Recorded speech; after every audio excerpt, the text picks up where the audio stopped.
Here we go. Yes, sir. The boys are back in town. Rap Sports News, RSN Podcast. What up, man? What's going on, man? Back at it, man. Another week down. Yes, sir. Let's get into some topics. All right. We're starting with music. Kendrick Lamar. He's number one in the country. They not like us. They not like us. They not like us. Apparently they're not. What you think, man? Well, this is Kendrick's first solo number one. So really? So I think the boy really helped him out. Dang, he assisted without trying to assist. Right. That's crazy. So, dang, that's hard to believe. Like even if we go way back, what's that joint? Swimming pools wasn't never. Yeah. Golly, that's crazy. Like he's had number one albums, I believe, but I don't think he's had a number one song. Wow, congrats to him, man. You know, I feel like some things that come in our way to look like obstacles could be a blessing in disguise. Right.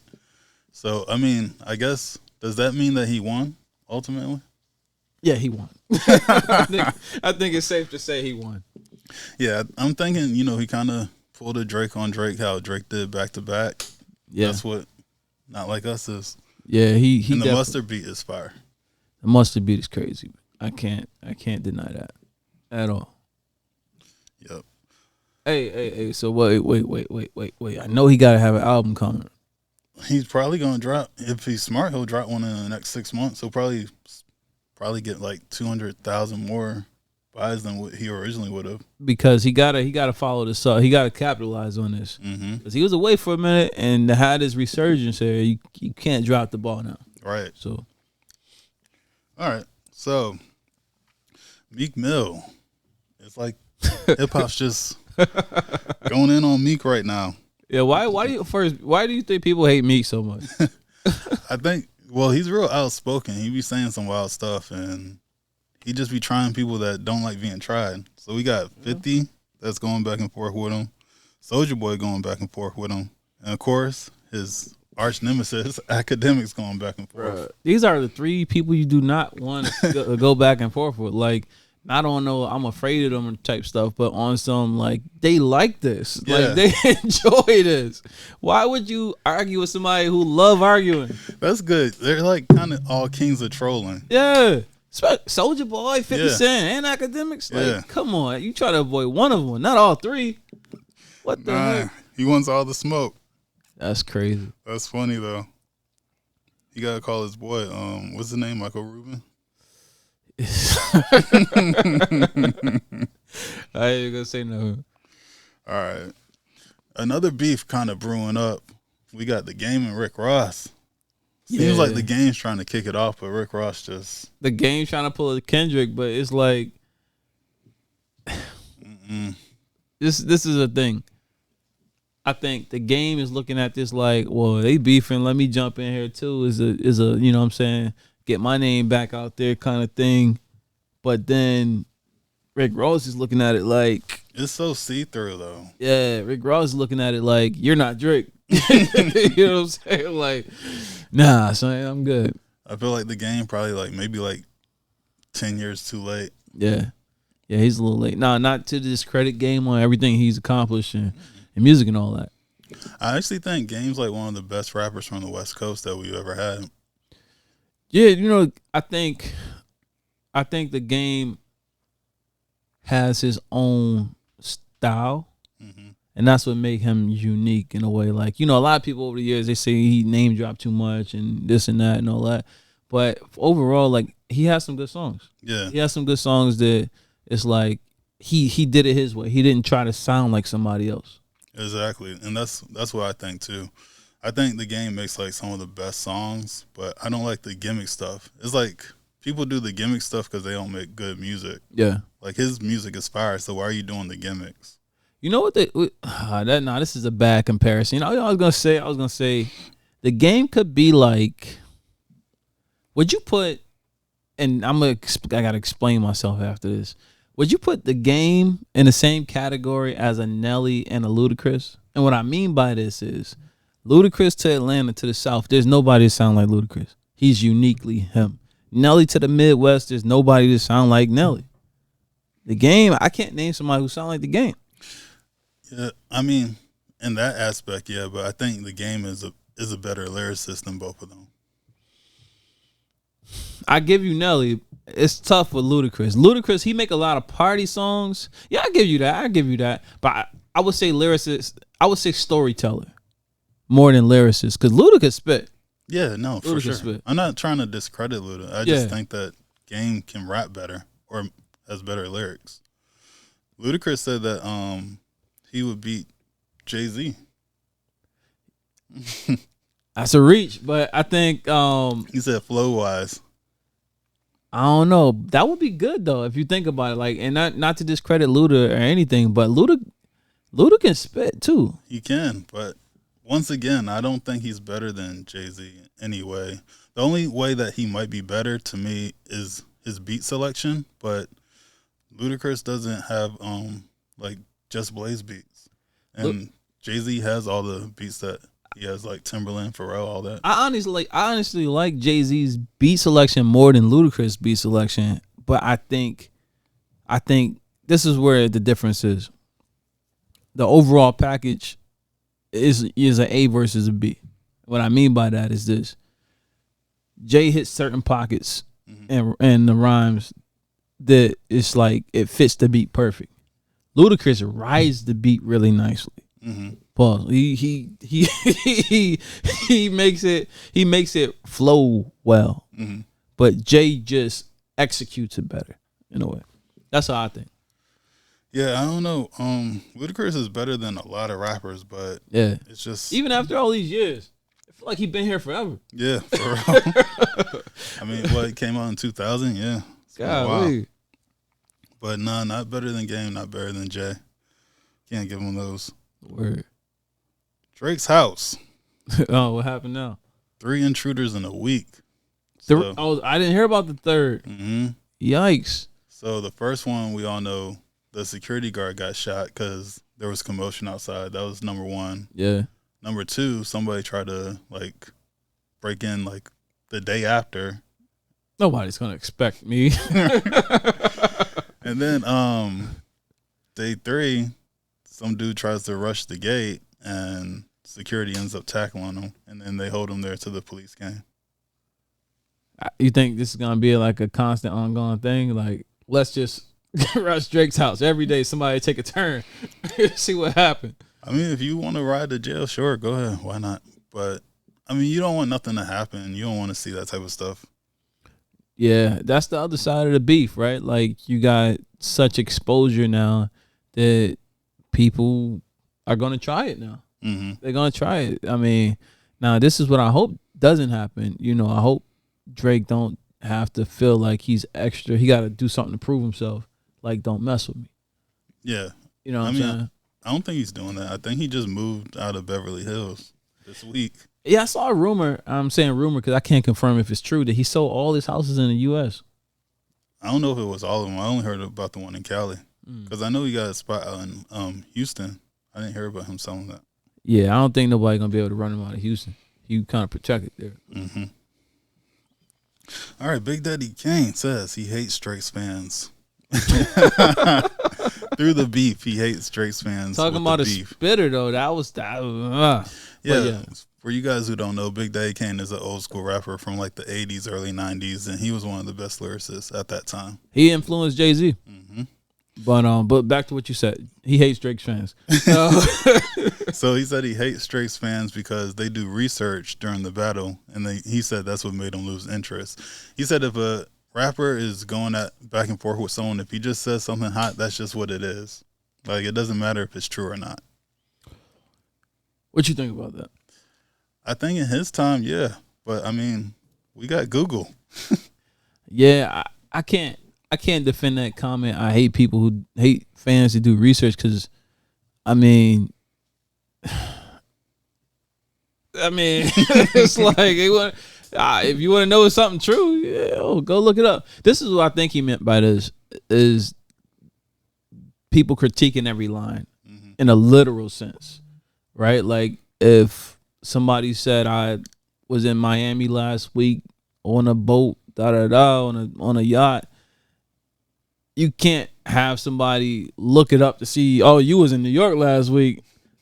You know what I'm saying? Like all week long, we can see it on IG. Like you get what I'm saying? Like it's irrelevant, is what he's saying. I feel like he's saying it's irrelevant. Like if I said it, I said it. This is my rap. It sound good, right? You listen to it, right? Yeah. So like, yeah, that's the thing. Like, I think today's rules are a little different from past rules. But the flip side of that is the reason why I was surprised he said that is most people from the original hip hop era, things like that back in the day, they will hold you to that truth. You know what I'm saying? Like being real. You being real. You can't be out here saying I did this and you ain't did that. So that's what kind of threw me for a loop on that one. Was like, I mean, you should do the research in a way, but don't make a whole TikTok about it. Like, you know what I'm saying? Yeah, and I feel like everybody got burned out on this beef. At least everyone older. Yeah. Some people that were new to this being like their first big battle rap, they might have liked it, but that went on for a while. Man, this went beyond my bedtime. This is ridiculous. Yeah, dropping songs at like midnight and stuff. Yeah, come on, man. I gotta listen to this in the morning. You can't be dropping the song. We got stuff to do, right? Gotta wait till you get off work to listen to it. This is ridiculous. All right, NBA YoungBoy. So I think he got a bail set for the prescriptions, and it's for like $100K. Well, guess he'll be out soon. Yeah.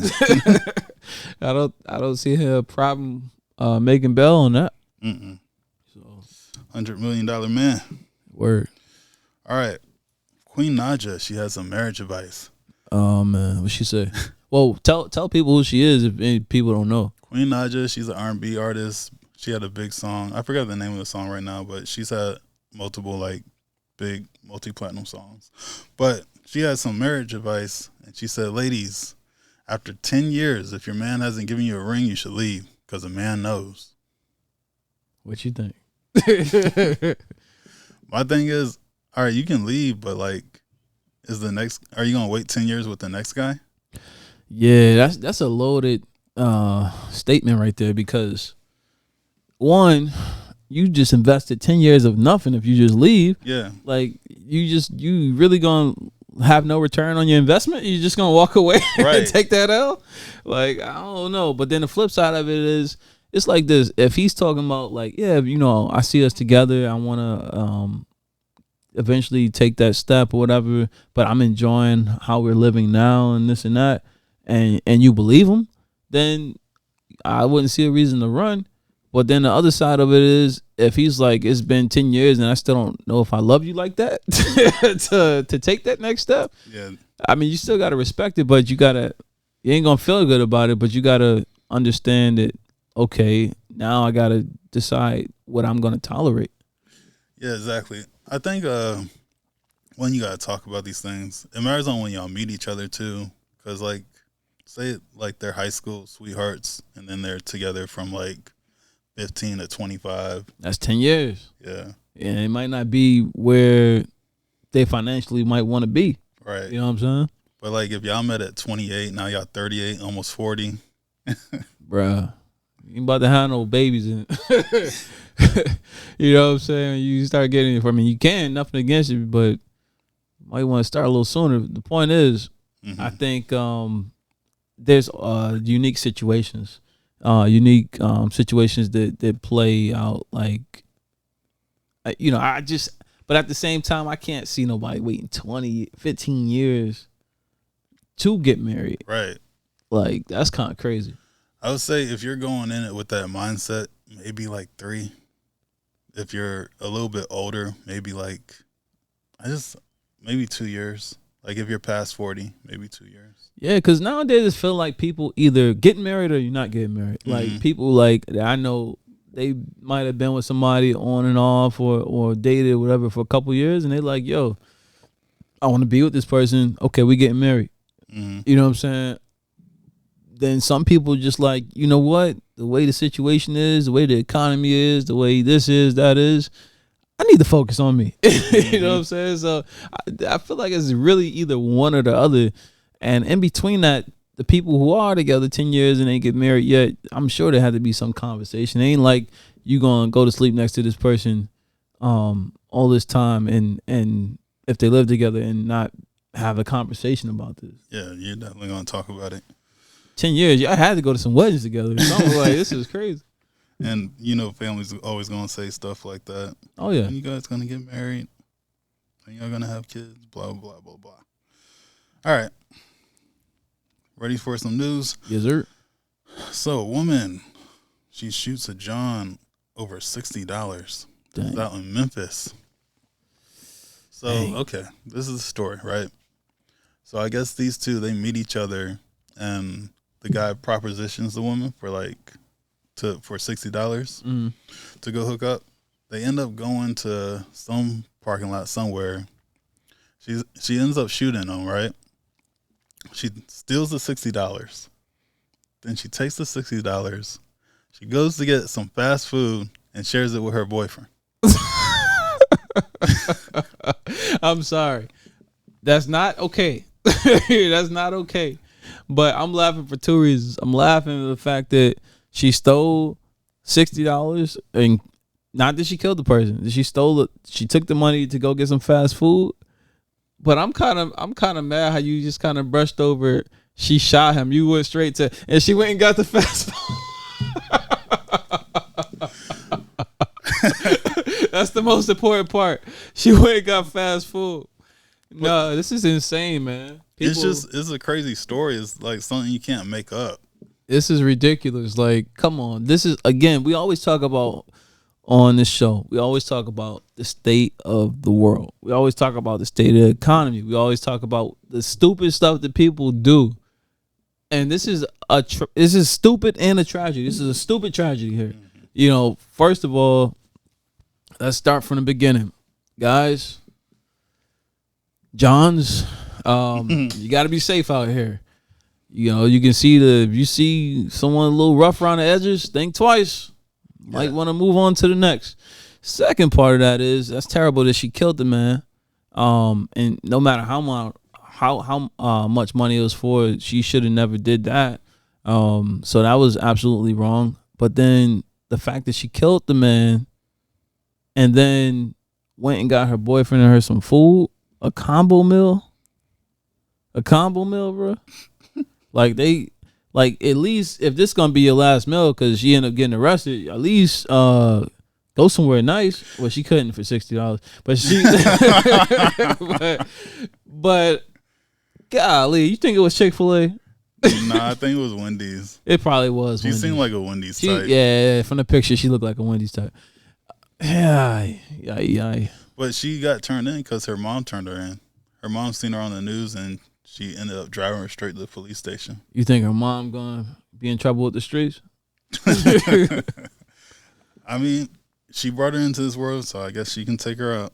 Hey, all right. So, I mean, the thing I'm thinking about is what combo meal did they get? What you think they got? I don't know, man.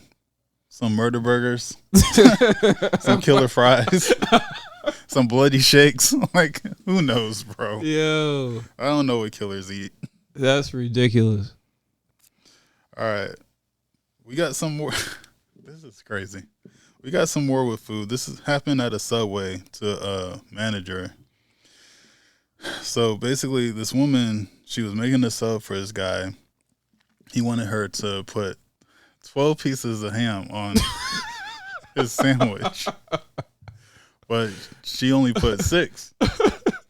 So the guy. Wait. How many pieces of ham she wanted on her sandwich? The guy wanted 12 pieces of ham on his sandwich. Wow. She only gave him 6. So they get into an argument about this. He walks behind the counter and she's like, "What are you gonna do?" And then he just punches her over this sandwich. We that hungry out there? And it took, I think they said it took like 2 or 3 people to like get him off of her and stuff. Yo, this is crazy. People getting assaulted for not enough hams. Before, people was getting assaulted for what was it, fries and man, ham sandwiches, man. Okay, so at this point, do we just stop going of having people come inside restaurants and just have only drive-through now? I mean, this is ridiculous. Or it might just be delivery. But then you can't even do that because remember the Uber driver who went to drop something off at somebody's house got shot. Oh yeah. So it's like no matter what you do, it's always a threat. It seems like. Just leave it. Just like drive by and throw it on the driveway. Keep driving. They gonna start delivering it, John, like the newspapers. Or, yeah. This is crazy. Catch. Right. Yeah, this is wild. This is wild. We got another sad story. So there was a man, just crazy man, and he ended up stabbing a 14-year-old boy for like no reason. Yeah, with the sword, right? Mm-hmm. Yeah, it was a crazy man going around with a sword. Just, it almost felt like what do you call it? Like an unannounced purge. Mm-hmm. Like for people to just go crazy. It's been happening though, but it's like how like in Hollywood they don't make too many like fiction. What's it called? Yeah, fiction movies no more. Mm-hmm. Everything nonfiction. Right. They showing us. It almost feel like what was that show on Netflix? I saw a clip of it when I was at the barbershop where they basically like was watching the lady through her phone or something like that and replaying her life through a Netflix movie. And so the point where I'm getting at is I feel like they're watching the news. Yeah. The filmmakers is just watching what's going on and making movies about everything. Yeah. Because they don't have to be creative no more. We're giving them all the content. That's what I mean. It's just like you can't make up some of this stuff that's going on. Nah. Like $60? That is ridiculous. And a ham sandwich? Okay, and that's maybe she went and got ham sandwiches. Dog, if she got ham sandwiches, I'm gonna be very disappointed. Like she went and got ham sandwiches after killing somebody. Went straight to Subway. Oh man, that would be terrible. Nah, man, I know she grimy, but come on, you can't kill somebody for a ham sandwich combo, right? Because the combo ain't no fries. You gonna get some chips, right? Chips in the Gatorade. Oh man. That's ridiculous. But I mean, she had some really low standards, man. True. I wonder if the police report if they know what she ate. We gotta look it up. We gotta look this up. This is ridiculous. Somebody gotta find this out. Yeah, so that was a sad story too. But another one, we had a cop that shot an airman. His name was Roger Fortson, and it's because he went to the wrong house looking for someone. Yeah, I believe he was out of Georgia too. Mm-hmm. Yeah, it's just. Do you think there's a thin line between a cop being trigger happy and a cop being afraid? I mean, yeah, it can be a thin line, but I think most of the time it's them being trigger happy. Yeah. The reason I say that is because I think it's selective, right? It's cultural, it's selective. And not to keep going to the whole race thing or whatnot, but I just we all notice how different people are treated, right? Mm-hmm. But the reason I say that is because I'm just trying to play the middle. Opening the door, he went to the wrong house, and there was a man. I think he had a phone in one hand, and I think he had a gun in the other hand. Yeah. And the gun wasn't raised. The gun was behind his back, and his hand was up like this, like posing no threat from the picture I saw, and from the cop's body cam. So, of course, alarms are gonna go off if I'm coming to somebody's door. They got a gun, but their hand is up like, hey, like it's okay. I'm not gonna shoot them. There's no reason for me to shoot. It sounds like a cop that instantly got afraid for whatever reason. Didn't follow the training protocol and just decided my life is in danger. I see a gun, when he didn't evaluate the situation and the threat was not even posed. I don't know. Yeah, I definitely agree with you.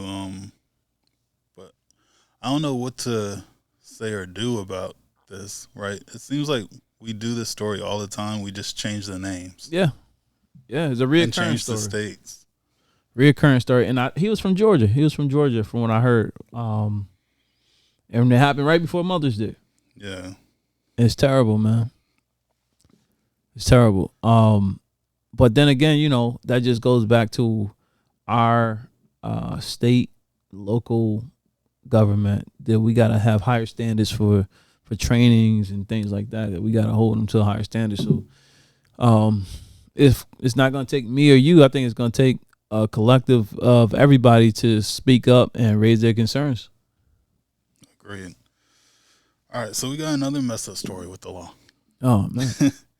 We got Reginald Burks. He is to serve 30 days because he didn't apologize to the police. So he got pulled over, or I think it was like something like they were at a school or something like that. Mm-hmm. He told the cop, like, get your ass out the way so I can drop my kids off or something like that. And the judge said that he has to write an apology letter. And he said no. Wow. So the judge said you're going to serve 30 days in jail. This is my thing. This is my thing. No, the comments might be crazy, but I feel like it has to go both ways. If that's going to be the standard, all the cops that disrespect, put regular civilians, mishandle, mistreat, cuss at them, stuff like that, they should be held accountable as well. They got to write 2 letters. And this is not to, discredit any law enforcement or anything like that, because we support them. What I'm saying is that I feel like it should be equal in that sense. Like, I feel like a lot of times, they're quick to give certain people a slap on the wrist, and they're quick to give others a long sentence or, unfair punishment. Right. But the guy shouldn't have yelled at the cop. He shouldn't have cussed at the cop. I don't condone that at all. I feel like he's wrong, and like a fine, something, like, I don't know, whatever. But to take it that far as to put him in jail for 30 days for cussing, just watch Cops and see how many people cussed at cops. Right. It's freedom of speech. He didn't say anything that was really rambunctious, other than like you're underpaid. That might cut a little, but yeah, it's still not enough to go to jail for 30 days. Nah, that was ridiculous. All right, let's get into some sports. Yes, sir. So we got Bronny. I believe he was at a practice NBA game. I think it's like the NBA Combine or something like that. Getting ready, trying to get up in his draft, man. And he was doing his thing. He got 19 out of 25 3-pointers. Yeah, I think this was one of the drills they did, and where you got to run into different spots and shoot threes. And yeah, he made 19 out of 25. The feedback was that he looked great. He was, had great form, and was knocking them down. All right. We got Shaq and Shani, his ex-wife. She said that she never loved him. Yeah, that stings. But Shaq said he understand. He was like, he wouldn't have loved him neither. I mean, I guess according to what I heard, Shaq was a big cheater, and apparently she was a big cheater too. But I guess it happened at some point where she became a cheater too. But I think Shaq is just trying to play it like, oh yeah, I wouldn't have loved me either. Like, trying to play it down, but I feel like it probably affected him. Mm-hmm. So we had Shaq going at Shay Shay. They went back and forth. I don't remember exactly what Shaq said to Shay. It was along the lines of like, he was talking about how he was like the MVP in the NBA. Yeah, it all started because they were reported that Joker, Nikola Jokic, was the MVP for the 3rd year straight. Mm-hmm. And so Shaq was basically voicing his opinion, saying that he felt like the dude from OKC, forget his name, he should have won it. And there was other people that, was deserving, but the kid from OKC. And basically Shannon Sharpe was basically called Shaq out, saying that he felt like Shaq was jealous, because Shaq only got, I think, 1 MVP, when he could have won more, but he was passed up for other people. And so he said he felt like Shaq was like, I'm a big man. I feel like I'm the greatest big man or whatever, this and that. He said the most dominant player. Yeah. And Shay was like, how come you weren't in the top 5, basically? Yeah. And the thing with Shannon Sharpe, he was in the Super Bowl like 3 times, I think.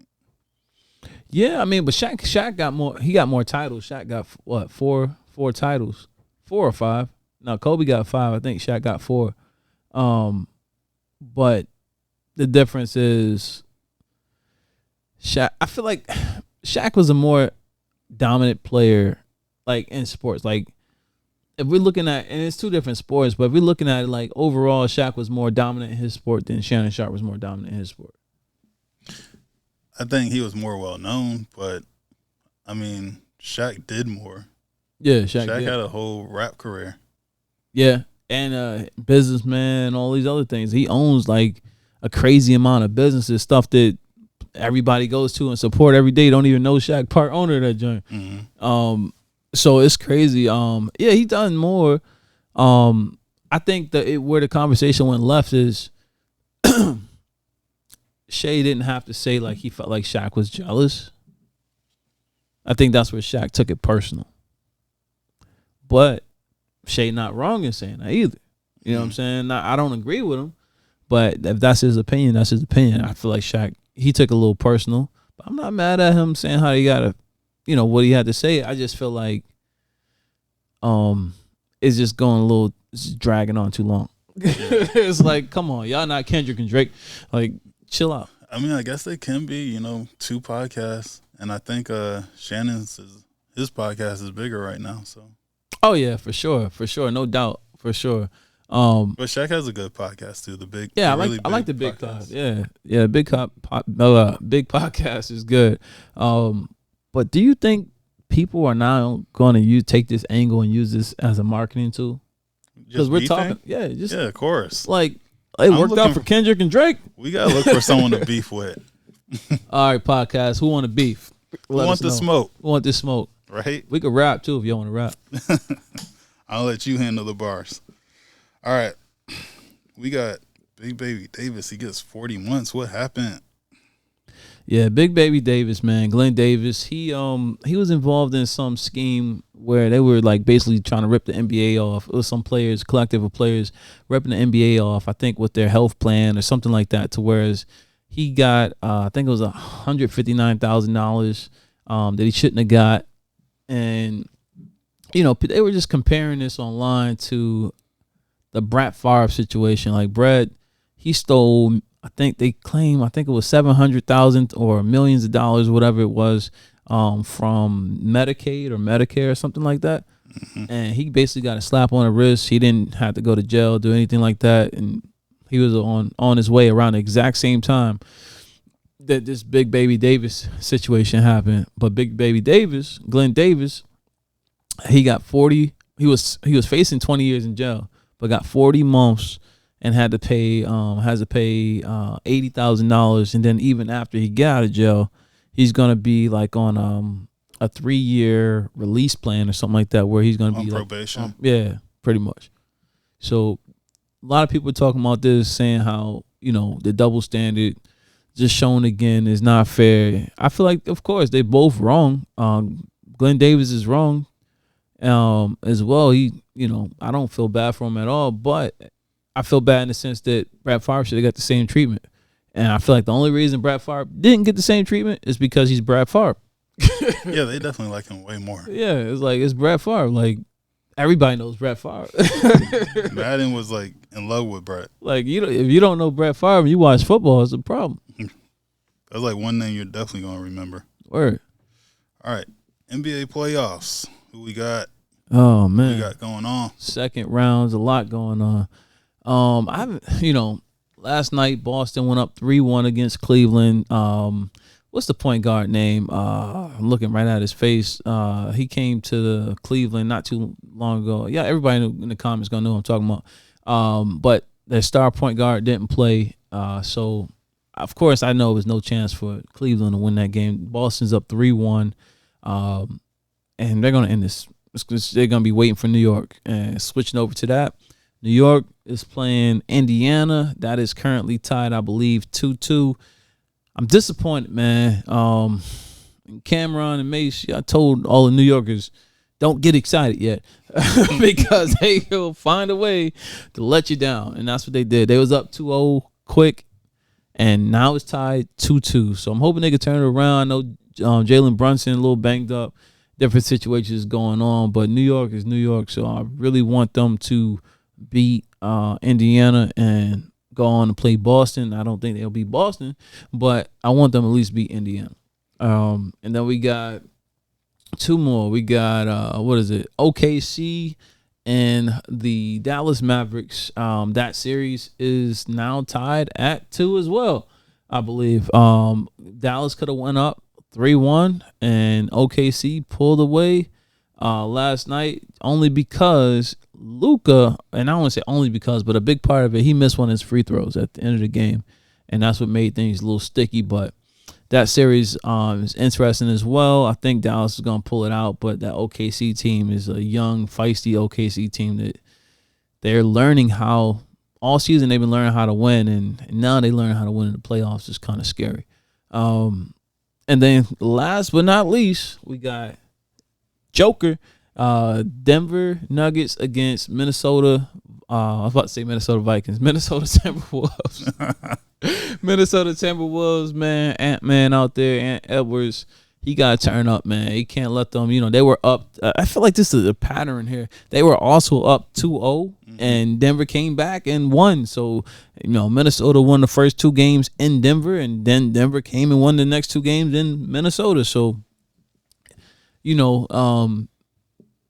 honestly, I think there's a conspiracy. And I'll tell you why.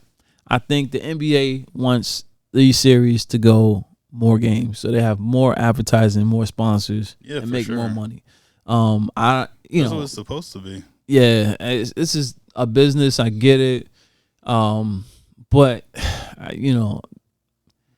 I just feel like it's a little scripted. I think your entertainment is pretty much a bonus to it. Yep, exactly. It's more so about making money. Exactly. But yes, sir, that wraps up the NBA playoffs for me, man. Cool. You ready for a fun topic? Yes, sir. All right, we're going to go with best movie trilogies. Uh-oh. All right, so we got Men in Black. Okay. We got Pirates of the Caribbean. Okay. We got Austin Powers. Okay. And we got The Hangover. Hangover. Well, hold on. I got to think about this. I don't remember the last one. I don't remember the third Hangover. The third one? I remember the first one. Remember the one with Mike Tyson. What was the third one? Part three was when they went to Vegas. No, that was the first one, right? Mm-mm. The first one they went to Vegas. Very bad trip. I don't remember the third one. All right. So, but even still, Men in Black, Austin Powers, Pirates of the Caribbean. It's for me. It's gonna have to be like either Austin Powers or Pirates of the Caribbean. Right. It got to be because Men in Black. The first one was cool. The other two, I don't really remember with the aliens and all that. I don't really remember it all that well. I liked 1 and 2 a lot. 3 was kind of like. And then with The Hangover, I think the most epic one had first 2 was probably the best because I don't remember the third one at all. I know the first one was classic. I remember the third one the most. For real? Yeah. I don't remember that at all. I remember the first one because the first one was the first one. That was classic. The second one, I think it was the one with Mike Tyson, right? Or was Mike Tyson on the first one? I don't remember the order. I haven't watched it in so long. But yeah, I had to be Pirates of the Caribbean or Austin Powers. So I'm gonna have to go. Austin Powers. Yeah, I think ultimately for me it would be Austin Powers, and that's the one that I remember every single movie, like all 3. I know all 3. Word. But my favorite movie actually comes from Pirates of the Caribbean, the third one at World's End. Okay. I'm not mad at it. Put it in the comments, man. Which one is your favorite trilogy? Or if you have another favorite trilogy, let us know. Yes, sir. All right, guys. If you made it to the end, we want to thank you. Make sure you like, comment, subscribe. You want to see more music critiques? Check out my channel. You want to hear more songs and more blogs? Check out Slyce's channel. I'm Canary Valens. Slyce. Peace.